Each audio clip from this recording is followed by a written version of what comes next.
we're just trying to find purpose.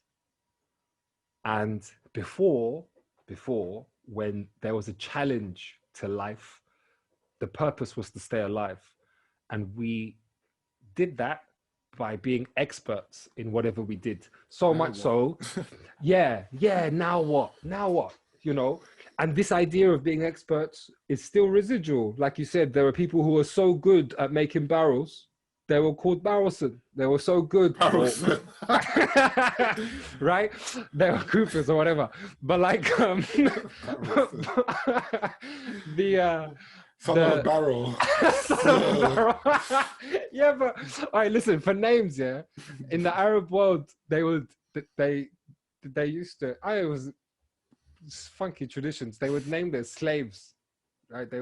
Historically, they would name their slaves really noble names, Mountain, you know, Unmovable Force, and all this jugglings. But they would nickname their children like Donkey, you know, Giraffe, so and so that the child wouldn't develop an ego to think that he's anything more. But then the slave would have some, you know, edification, and that, okay, my master respects me. Like, it's a peculiar, names are weird, man.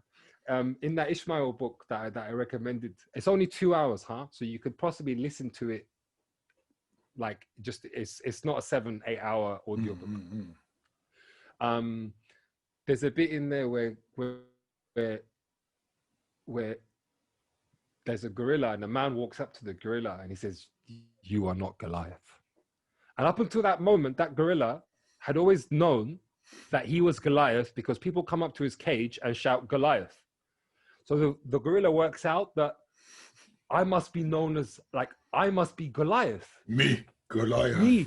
Yeah. I'm Goliath, because he can see that the children are shouting out other names to other animals, and he kind of gets it because he's a gorilla. So then the man comes and says, "You're not Goliath." And he's like, "Well, if I'm not Goliath, who is? Who am me? No. Because all right, the jokes aside, you bastard. The Gorilla is my trigger word, by the way. I just got those. No, that's fine. I've got loads of gorilla materials. So weird. You got to read them. You got to listen. The gorilla's sense of self is established by the name that he's been given, right? And then he finds out that name is not his. So the self that has now been established doesn't go anywhere. So the gorilla, instead of saying, "Then who am I?" he says, "Well, then who's Goliath?" Like, I told you, not you. Yeah, it's not you. It goes.